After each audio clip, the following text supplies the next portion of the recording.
Thank you for coming this afternoon. I'm Marshall Collins. You've probably spoken to me, Director of Public Information. This afternoon we have with us Terry Waite, and we're going to open this session with questions. Well, good afternoon, ladies and gentlemen. I won't make any statement, but give you a chance to ask questions right away. Just to say it's nice to be here and it's good to see you. So can we take first question from anyone? Okay, that concludes the conference. Mr. Waite, could you elaborate a little bit on what you'll be speaking about tonight? Yes. Tonight, I'm very much looking forward to taking part in the event. And tonight I shall be speaking about the whole experience of negotiation with hostages, in particular the events in Beirut. I shall deal with some of the aspects of my own capture, what I believe probably led to that, and we'll touch on one or two questions which some might have considered to be controversial and give some answers to those points, and try and conclude with making some observations on what I think I've experienced and learned from the whole event of the last 5 years. So that's roughly what I should be doing. The world has changed greatly since 1987. Right. How has it been readjusting? Well, the readjustment process has been really quite reasonable because the British hostages have been very much helped, because when we came out we went to a military base at Lebanon, and we didn't just have 3 days there. We had a period of 2 or 3 weeks. John McCarthy was there, I was there, and Brian Keenan, the Irish hostage, didn't get there. But that was very helpful. I mean, it wasn't that we were considered to be totally mentally deranged, but just that we needed an opportunity, both mentally and physically, to make readjustments. Probably the most difficult readjustment for myself has been just getting back on my feet again. I mean that physically, because being chained up for 5 years, one's muscles wasted away, and one needed intensive physiotherapy, really, which I was able to get, and that's done me a lot of good. So I think I'm pretty well much back in shape. Yeah. Please. Did the experience change your opinion about the value of negotiating with hostage takers? It's confirmed a few things. It's confirmed one view that I'm not really convinced that governments should allow themselves to be drawn into negotiations with. It should be either special units, perhaps it may be a special unit set up by the United Nations, composed of. I think it becomes extraordinarily complicated when governments do get involved. So I think I would say that. I don't have regrets for engaging in positive negotiations in the past, and it's something I'd certainly do again if the situation arose, because chances of something going wrong are high. You know, I've sometimes described it in the past as being rather like bomb disposal work. Excuse me. First of all, I'd just like to take that opportunity to pay a particular tribute to Terry, former AP journalist, and with whom I was spending the weekend at a conference just about 10 days ago, less than that. I'm still suffering from jet lag, so I can't remember the times. But Terry and Father Jenko and Brian Keenan and myself were all together at a conference in Northern Ireland, trying to speak to that very complex and difficult situation. Yes, truly, he said that. And I think what it's done for me is confirmed some of the points that I have believed for a long time. I think you can't go through an experience of 4 years solitary, which was my own experience. I had 4 years in solitary and 1 year with companions, without either losing faith entirely or actually deepening your faith. In my case, it was a question of my faith being deepened, and my convictions deepened. Not that my faith was in any way a magical experience, because suffering is suffering, and I don't think faith necessarily eases suffering, but it can make it bearable and make it possible to look beyond it and see that in some strange way suffering can in fact be creative. And I always have said that I've believed in my life that light, the inner light, is stronger than darkness.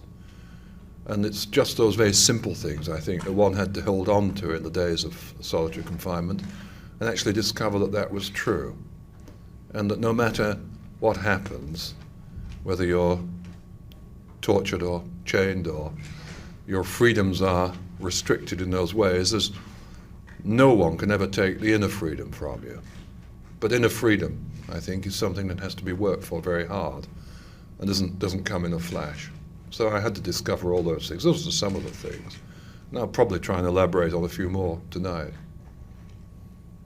So. You went to Beirut, obviously, to negotiate with the hostage takers to seek the release of others. Was it ever explained to you why you were taken captive? It was never explained to me by the captors, but I shall tonight make some comment on why I think it happened. I think there were complex reasons. And the reason I'm not giving a full answer now is because I need to put the answer in the context of a much longer piece. And if I were to start the explanations now, it would take up the whole of the conference. But I will actually, it was the answer, direct answer to your question, it was never explained to me, no. But I have a reasoned answer as to why it happened, which I think is 99% accurate. Since your release, have you seen much change in the Middle East, or the prospects for peace or the settlement of hostilities in the area any closer today? Well, I'm enormously encouraged by what I see in the Middle East at the moment. I'm encouraged on two scores, on two fronts. First of all, the very, seeming to me anyway, the very courageous moves that have been made by the new government in Israel, who have in fact made very considerable forward movements and appear to be on the point of making rather significant concessions. Now, I think that requires a great deal of courage when you consider that the whole history of the State of Israel and the pressures that they have been under for many years. And I applaud the movements that they have made. I think they, as I said, they require courage and foresight. And secondly, from the Palestinian point of view, I have for a long, long time been a supporter of Hannah Nashrawi. And I think it's very remarkable that a woman has got to that particular point of negotiating prominence in the from the Palestinian side, and has proved to be such an able and responsible woman. She is an academic. She's a person of passion and feeling for the Palestinian people, and has brought both her intelligence and her passion to bear on a very complex situation.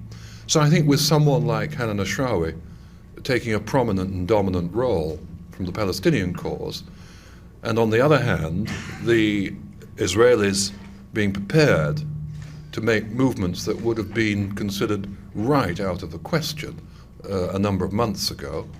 And then the third factor, of course, the factor that's influenced politics the world over, and I would suspect is certainly influencing the attitude of Syria, namely the collapse of the Soviet Union. And that is an obvious factor which has changed governments' views of themselves and their views of international affairs, which means that the chances of Syria making some new proposals are good. So on the whole, the prognosis is good. But meanwhile, of course, what has to happen is that there has to be a negotiated settlement.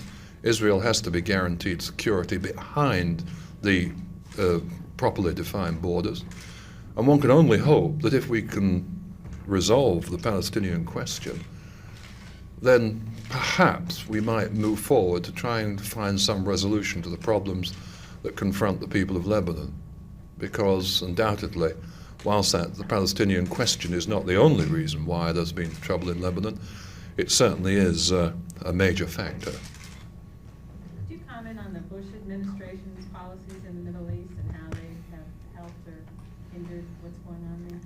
Well, I'm not sure what the policies are, really. I mean, it seems to me, the reason I won't comment on it in detail is because I'm still too new to release and to freedom to have actually caught up with what has been happening and taken place by your administration in the last years and what actually they've been doing. I mean, it seems to me that so much in your administration, understandably, so much attention at the moment is going towards the presidential election.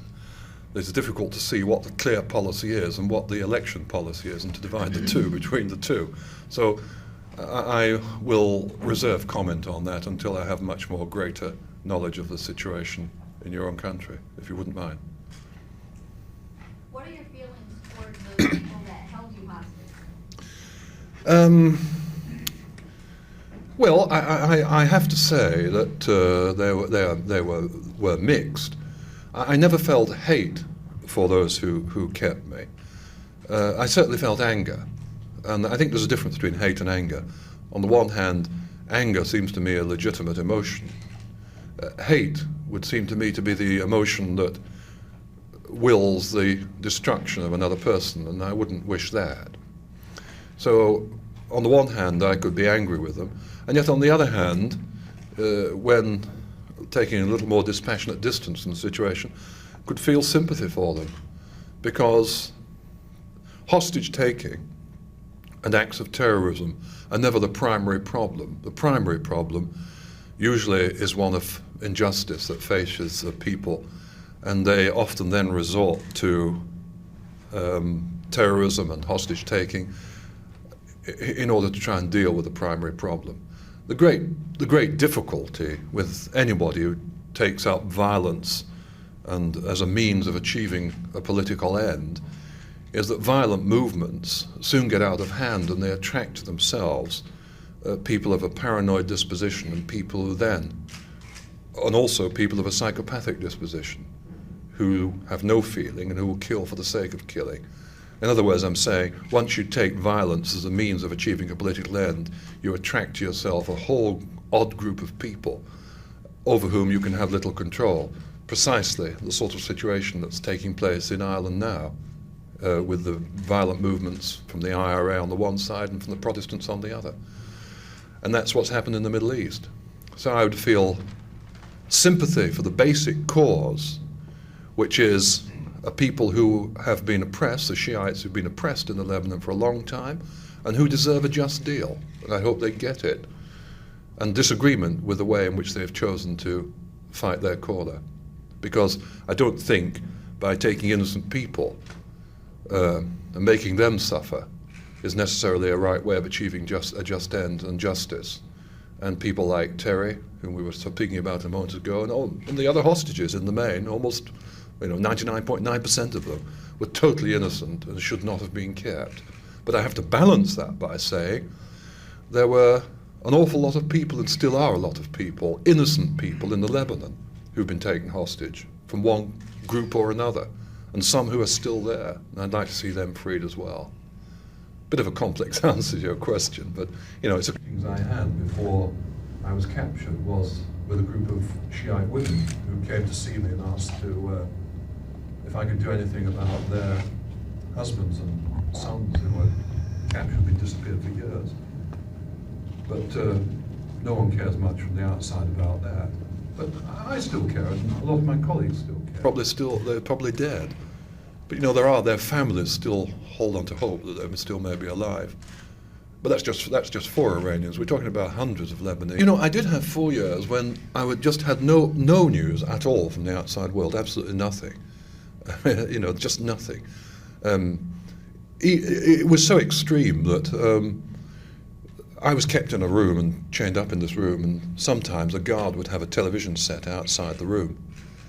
And in the Lebanon, you can get English news on the TV. And whenever the English news would come on, and he would always turn the sound down, so that I couldn't even hear anything like that just outside the room. I mean, they were as careful as that to keep the news from me. So for 4 years, I was aware of nothing. I mean, I hoped someone might be sort of fighting my corner and giving me a bit of support, but I didn't know. It was only until I got into a room where Terry Anderson was in the next room, and he had a radio because he was with other people, and for some reason they gave him a radio. And we used to communicate by code through the wall. You know, we'd tap on the wall like that at night when it was dark, when it was quiet. And do it very, very quietly. I mean, just like that. Surprising how much sound carries at night. And he would pass me then the news from of the day. And that's how I got to know what was going on. Until I got moved in with him and then got a radio and you could hear. One wonders if you're in a situation such as you are, if you think whether the world has forgotten you or even knows that you... Well, you do think so at times, but then somehow you've got to say, if they have or they haven't, it doesn't really matter. What really matters is that I hold on to my own integrity. You know, in those situations, you can only live by the truth. And that's probably the hard thing to come to terms, you know, the truth about yourself. You've got to live by that. And it's a nice thing to think if people still think about you. But you just have to say, all that has to go, and I just have to be totally self-reliant. But you do have fears, I wouldn't deny that. I mean, you do have doubts and moments of real blackness, moments of misery, and moments of thinking, good heavens, you know, here am I totally alone and maybe here for the next X number of years. I mean, I remember thinking on one occasion, there's a French novel, I've forgotten it, but it's of the man who's discovered in the tower, has been there in solitary confinement for years. You know, and someone comes across him, and he can't speak, he's gibbering, and he has a long beard. You know, all he can do is make shoes all day. And I thought, God, am I going to turn out like that, you know, after all these years? But it's not true, I didn't. Well, maybe I did. I've got a beard. I can't make shoes anyway. Anybody else? Any other criticism? Yeah. Yeah. We'll actually say that tonight. I will actually go through the story. If you forgive me, it does all hang together. And I do intend to narrate a story this evening. But I mean, I think I don't feel that I am here in this talk tonight to try and convince anybody of anything or to make points. It's just to share a human experience. I suppose what I would like to say more than anything else would be on the point of suffering, because we as hostages have experienced one form of suffering, but there is no one in this world who doesn't experience suffering in one form or another. You know, either through illness or through bereavement or through the loss of a child or through broken marriages or what have you. And I suppose I would like to say that suffering need not be destructive. The point I made earlier this afternoon, that it can be creative. I suppose I'd like people to, yes, if I could have my way, like us to be all a little more human and humane, to recognize that problems are soluble, but not necessarily in the short term, and that I'd like to see a more humane approach brought to a lot of world problems, and the deepening understanding as to people of different backgrounds, different ethnic backgrounds, different cultural backgrounds. I did promise you I'd just come back to you. I was wondering what the plans are for the next couple of years, if you're going back into... Oh, there was a question earlier, this relates to a question earlier that was asked, what have you learned? And it relates to that question. My convictions have been deepened, and at the moment I'm in Cambridge. I'm actually doing some research, and I'm writing a book there, which will come out next year. But I will certainly continue in the field of working for justice and working for the resolution of conflict. There's no question. I haven't been deterred for one moment from doing that. In fact, it's probably spurred me on a bit. And Everyone for coming. yeah, and yeah, I hope you know tonight. I'm sorry I haven't deliberately dodged your questions about this, that, or the other. Your question. I will promise you I'll come to it tonight.